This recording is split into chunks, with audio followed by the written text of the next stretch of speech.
Let's talk about the power outages. It's been hovering between 25,000 and 30,000 this morning, staying at around that 25,000 mark.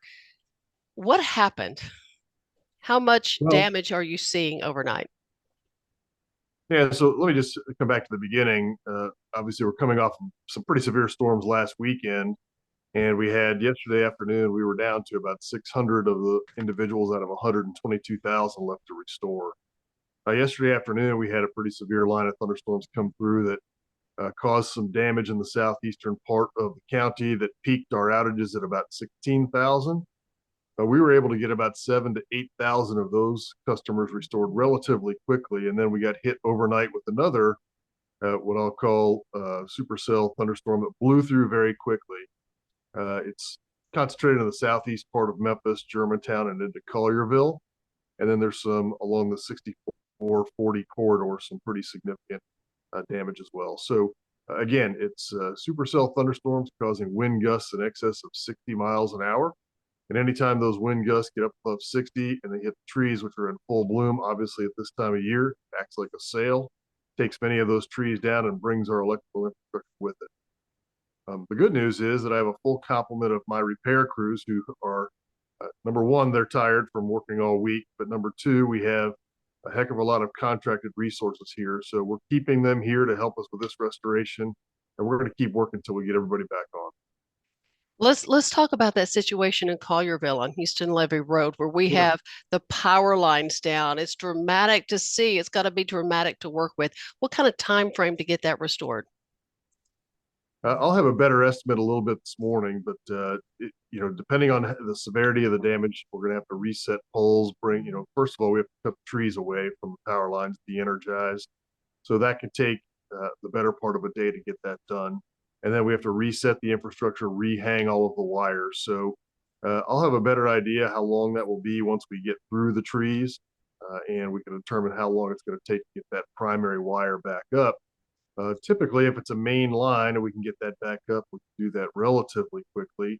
But it depends on how many, like what we call the laterals that go back into the neighborhood, how many of those were damaged. So we're still wading through that right now. We have teams in the field doing damage assessment and trying to coordinate the work so we know where we get the best bang for the buck first. But as you said, you accurately described it. There is a heck of a lot of physical damage in that area, and that takes physical time, physical work and time to get that hung back up. Is that the area you mentioned, Southeast Memphis, Germantown, Collierville, but is that Collierville area there? Is that where you're seeing the worst damage that might take the longest to get restored? It's hard to calculate what's worst, but yes, there's pretty bad damage along that corridor that you described. There are pockets of damage in other areas as well. It's all consistent with what we saw the storm that came in last Sunday, consistent with the damage we saw in Shelby Forest, some of the areas of Bartlett, very consistent with very high wind gusts that came in very quickly and just uh, hit our infrastructure and trees came down, took our infrastructure with it. So it's very consistent with that weather pattern. Describe the frustration that certainly you feel, line workers feel, we feel who don't have power, and having this hit a week later. Yeah, well, it's been a heck of a 2023. As you know, we came right off of Christmas time when we had some pretty deep freeze and we, for our first time ever, some rolling blackouts. And then we had already had a record number of storms in 2023, more than we have ever had in our history in a year. We had that just in the first 6 months. So, yes, it is incredibly frustrating for us. As you know, Valerie, we have funding and we have a plan to make our system more resilient. We just have to get out of storm restoration mode. Continued waves of storms, we've been in restoration mode for the better part of the last 2 or 3 months, and just haven't caught a break with the weather. So this just continues to compound, and I don't want folks to lose hope. It is going to get better. It's going to get more resilient. We will get this restored, and we will begin pretty quickly putting in resilience measures, including lots of tree trimming. I've said it to a lot of folks.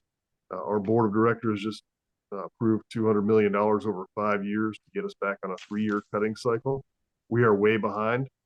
We need to get back on a 3 year cutting cycle that will help us pretty dramatically reduce these number of outages when we do have a storm. So I'll be taking that to city council next week or whenever their next meeting is.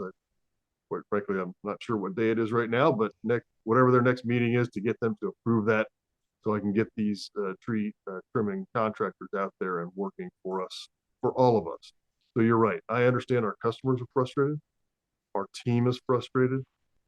My team that has been doing this restoration, some of our line workers, they would love to have a day off sometime, and they haven't had one in forever. They've been working every weekend, and those guys are just, you can't buy that kind of dedication. They are dedicated to serving the public, and they're doing a really fantastic job, especially in the face of some pretty significant damage. And we want to do this safely too. Tell me, and I've seen crews from other areas here. You mentioned contracted out crews. How many crews do you have boots on the ground or boots in the air, as it were, Sure. in some cases? Yeah, that's right. That's right. So we routinely have 17 Memphis Light Gas and Water crews that we have available to us, and we have more than 75 contracted crews here that do that similar overhead kind of work. And then we have a team of about 50 other individuals we call service crews, troubleshooters, who are out there doing the smaller individual outages. And then we have about 50 individuals who are out doing damage assessment. So our damage assessment team, a crew of 50 goes out, finds all the damage, tells us and reports back where we think we need to start. Our troubleshooters will identify areas that we think we have to build out from the last known good area. So we'll build out and restore from there. And then our crews will be assigned to those specific outages. We also have 97 tree trimming contractors, crews, not persons, but crews. And those are multiple people who are out there, and they have been doing that work since last week. They will continue in the areas that we see damage today. And one more time, and I don't know if you know the answer to this. I think we touched on this with this latest round of storms that hit last night, that supercell. When do you expect power to be restored to all? Today, tomorrow, the next Uh, day?